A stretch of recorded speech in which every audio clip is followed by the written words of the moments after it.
Hello everyone, this is Anna Marel Hardin. I would like to present my report. Chapter 4, Creativity in Business Idea. Learning objectives. To identify various sources of ideas for new ventures. 2. To discuss method for generating new venture idea. 3. To discuss creativity and creative problem-solving techniques. 4. To discuss the importance of innovation. 5. To understand and be able to develop an opportunity assessment plan. 6. To discuss the aspect of the product planning and develop process. 7. To discuss aspect of e-commerce. Opening profile. Elon Musk, the Iron Man entrepreneur. Born June 28, 1971 on Pretoria, South Africa. His age now 49 years old. Education, Queen University but no degree, and University of Pennsylvania, BS and BA on 1997. Occupation, entrepreneur and industrial designer, engineer, spouse, first wife Justin Musk, married 2000 to 2008, second wife Talola Riley, married 2010 to 2016. But now his partner Grimes, 2018 present. Has 7 children. Parents Errol Musk and May Musk. Our discussion. Please watch this video about Elon Musk, the Iron Man entrepreneur.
short discussion. First, to identify various sources of ideas for new ventures. In Table 4.1, Trends of the Next Decade. Trends provides one of the greatest opportunities for starting a new venture, particularly when the entrepreneur can be at the start of a trend that lasts for a considerable period of time. There are 7 trends that provide opportunities, including wearable trend, green trend, payments, maker trend, mobile trend, health trend, and the eternal things. Of new ideas. Some of the more fruitful sources of ideas for entrepreneurs, including consumer, existing products and service, distribution channels, the federal government, and research and development. Consumers, entrepreneurs should formally or informally monitor potential ideas. Ensure that the idea represents large enough market to support a new venture. Existing products and services. Formally monitor and evaluate competitive products and services on the market. Distribution channel. Help suggest and market new products, but they can also help in marketing the entrepreneur newly developed products. In federal government, there are sources for new ideas in 2 ways. First, taking cue from pending patents contain new product possibilities. Second, ideas evolve in response to government regulation. In research and development, formal endeavor connected with one current employment or an informal one in a basement or garage. Number 2, to discuss methods for generating new venture idea. Methods of generating ideas. Variety of sources available. Coming up with an idea to serve as the basis for a new venture can still pose a problem, particularly since the idea is the basis for the business. The entrepreneur can use several methods to help generate and test new ideas, such as focus groups, brainstorming, brainwriting, and problem inventory analysis. In focus groups, open in-depth discussion led by a moderator or group of individuals providing information in a structured format. In brainstorming, group method for obtaining new ideas and solutions, and creative by meeting with others and participating in an organized group experience. Rules of brainstorming. First, no criticism is allowed by anyone in the group or no negative comments. 2. Freewheeling is encouraged. The wilder idea, the better. Third, the quantity of ideas is desired. The greater the number of ideas or the greater likelihood of the emergence of useful ideas. 4. Combination of ideas are encouraged. Ideas of others can be used to produce still another new idea. In brainwriting, form of writing, brainstorming. In problem inventory analysis, obtaining new ideas and solutions by focusing on problems used to test a new product idea. Example of this approach in the food industry is illustrated in Table 4.2, Problem Inventories Analysis. One of the most difficult problems in this example was in developing an exhaustive list of problems, such as weight, taste, appearance, and cost. Once a complete list of problems is developed, individual can usually associate products with the problem. In this result from product inventory analysis need to be carefully evaluated as they may not actually reflect a new business opportunity.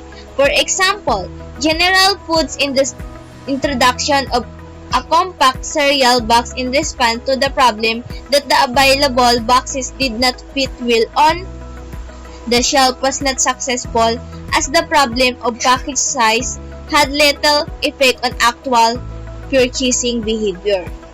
In this, ensure the best result problem inventory analysis should be used primarily to identify product ideas for their evaluation. 3. To discuss creativity and creative problem-solving techniques. Creative problem-solving methods for obtaining new ideas focusing on the given parameters can be stifled by perceptual, cultural, emotional, and organizational factors. Creative problem-solving step process. First, brainstorming. Probably the most well-known and widely used both for a creative problem-solving and idea generation, and about the problem within a short time frame through spontaneous of participant.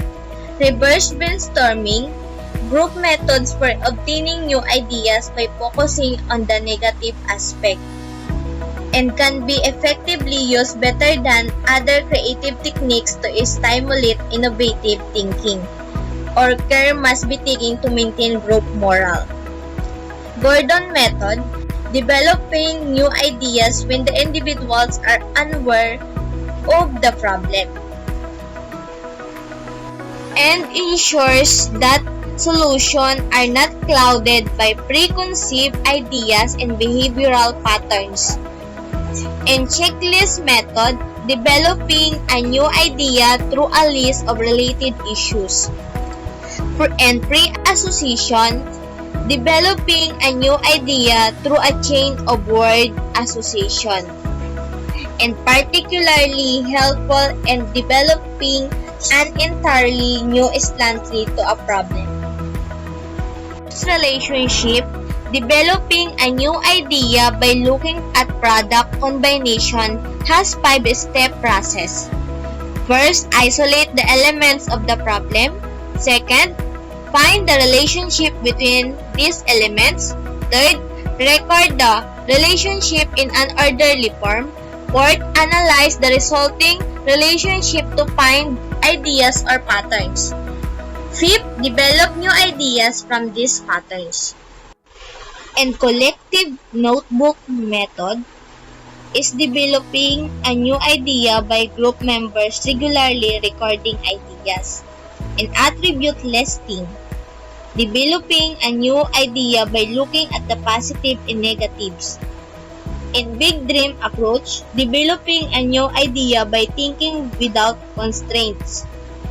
And parameter analysis is developing a new idea by focusing on parameter identification and creative synthesis. A final method for developing a new idea, parameter analysis, involves two aspects.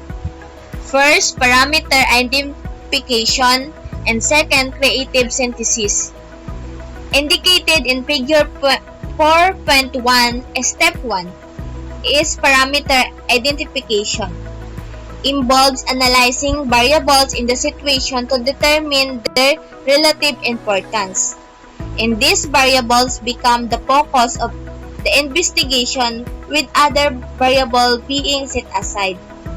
The primary issue have been identified. The relationship between parameters that describe the underlying issues are examined. And through an evaluation of parameters and relationship, one or more solution is developed.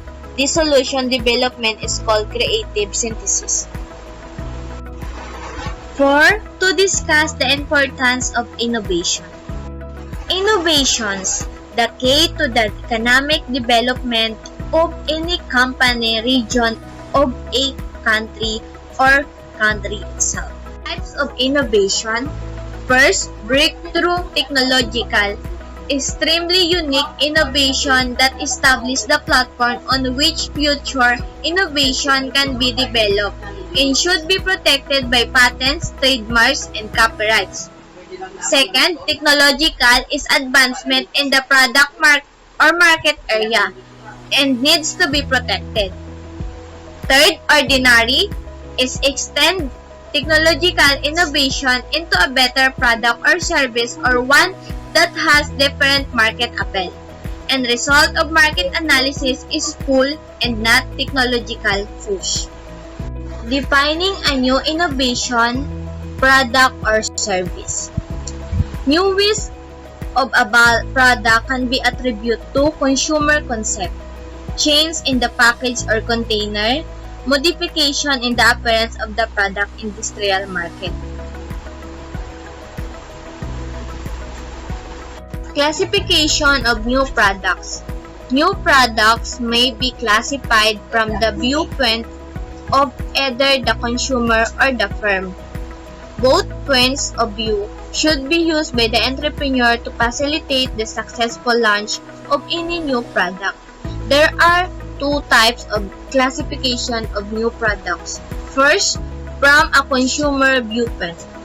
Consumer viewpoint determines newness in terms of its effect, and degree of newness depends on level of behavioral change or new learning required by the consumer. The continuum shown in Figure 23 contains three categories based on the disrupting influence that use of the product has on established consumption pattern. Most of new products tend to fall at the continuous innovation, least disrupting influence on established consumption patterns, and dynamically continuous innovation, some disrupting influence on established consumption pattern. And this continuation innovation involves the establishment of new consumption patterns in the creation of previously unknown product. The truly product new called discontinuous innovation are rare and require a great deal of new learning by the consumer because this product perform either a previously unfulfilled function or an existing function in significantly new way. Second, from firm's viewpoint, an innovative entrepreneurial firm should make a distinction between new product and new markets. Means new product defined in terms of amount of improved technology, and market development defined based on the degree of segmentation. One way of classifying the objective of new product is shown in Figure 4.4. In this classification system, an important distinction is made between new technology and new markets. Example, market development. At this situation, in which there is new technology in a new market is the most complicated and difficult and has the highest degree of risk. Since the new product involves new technology and customers that are not being served, the firm will need a new and carefully planned marketing strategy. Replacement, extension, product improvement, reformulation, and remerchandising involve product and market development strategies that range in difficulty depending on whether the firm has had prior experience with a similar product or with the same market. 5. Discuss the aspect of the product planning and development process. Opportunity recognition. Some entrepreneurs need the ability to recognize a business opportunity. This is fundamental to the entrepreneurial process as well as growing a business. A business opportunity represents a possibility for the entrepreneur to successfully fill a large enough unsatisfied need that enough sales and profit results. There has been significant research done on the opportunity recognition process and several models developed. One model that clearly identified the aspect of this opportunity recognition process is indicated in Figure 4.5. As indicated, recognize an opportunity often result from the knowledge and experience of the individual entrepreneur and, where appropriate, the entrepreneurial business. This prior knowledge is a result of a combination of education and experience, and the relevant experience could be work-related or could result from a variety of personal experience or events. The entrepreneur needs to be aware of this knowledge and experience and have the desire to understand and make use of it. The other important factor in this process are entrepreneurial alertness and entrepreneurial networks. 6. To discuss the aspect of the product planning and development process. Product planning and development process. Product life cycle is stages each product goes through from introduction to decline. Product planning and development process is stages in developing a new product. The product planning and development process criteria for evaluation need to be established. These criteria should be all-inclusive and quantitative enough to screen the product carefully in the particular state of development.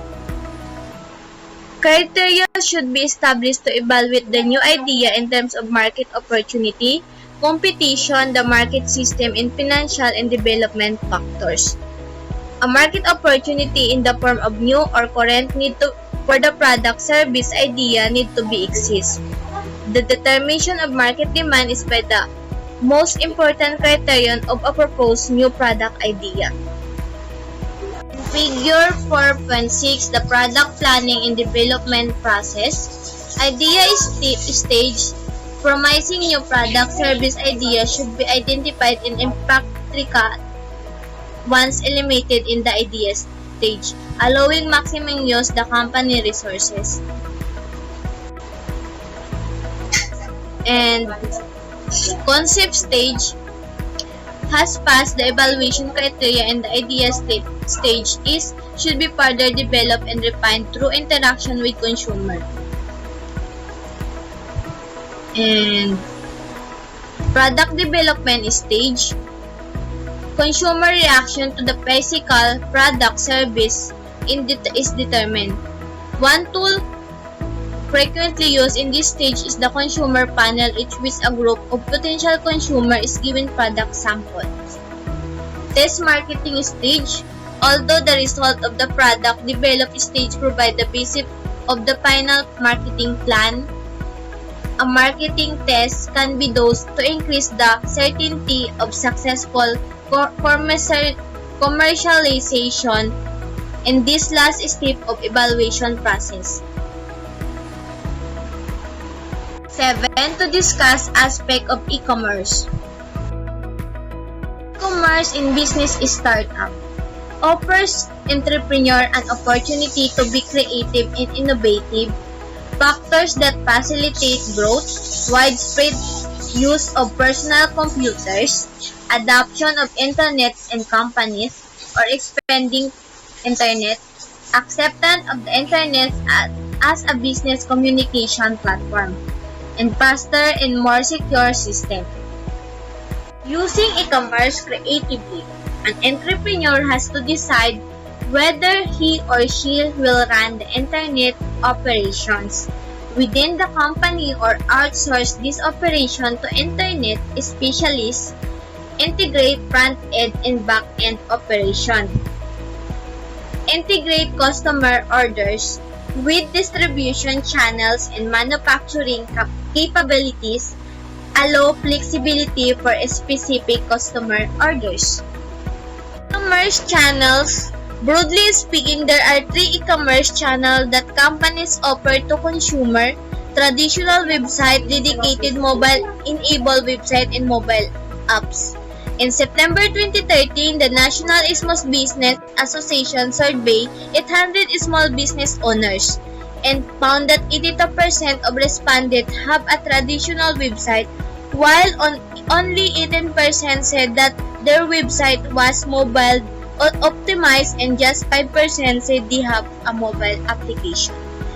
In website, important features include ease of use, search of capability, response system, speed, compatibility with different browser and platforms, dedicated mobile optimized website and apps. A key trait that many successful entrepreneurs have in common is an ability to recognize when to introduce new products and services to meet changing trends in consumer behavior. Over the past few years, data has increasingly showed that consumers are issuing traditional desktop and laptop computer in favor of mobile device or browsing the internet. In mobile optimized website, to know your audience and the nature of the advice they are using. Unlike traditional PC, the display screen on mobile devices are small and internet connectivity and typically slower. There are identified 3 key guidelines should follow. Cut feature to eliminate things that are not core to the mobile use case. Cut content to reduce word count and deeper secondary information to secondary pages. And last, enlarge interpret elements to accommodate the finger problem. Dedicated mobile apps. Mobile apps are computer programs developed for smartphones that can be downloaded from an online store of the company that owns that mobile operating system, including Apple's App Store, Google App, Windows Phone Store, and the BlackBerry App World. There are 3 benefits to having dedicated app. Streamlined customer experience will offer a comprehensive set of customer interaction tools across multiple pages and multiple inputs fronts up. Select the most important of those tools and provide a quick 2 or 3 taps access to complete the activity. Second, enhance engagement to new audience. The popularity of smartphones with younger demographics makes mobile apps an important tool for reaching this segment. Many apps take advantage of the camera and GPS tool native in a smartphone to offer enhancement engagement. Third, visibility. Even if a customer downloads your app but never uses it, having your icon on the mobile screen can serve as constant visual reminder that often translate over time into increased mindshare. Doing e-commerce as an entrepreneurial company, the decision to develop a website and an e-commerce site for your business is essential today. There are several product, service, characteristics are necessary to make this work and to make it easy to facilitate transaction. The essential criteria: first, economic and convenient delivery of products. Second, products should cater to a wide market. Third, feasibility of shipping outside on geographical location. Fourth, significant cost reduction. Fifth, ability to economically draw customer to its website. To win introduction the competing distribution channels, companies have to weigh the costs and benefits of the decision while taking into account the loss of existing business. That's all. Thank you for listening my report.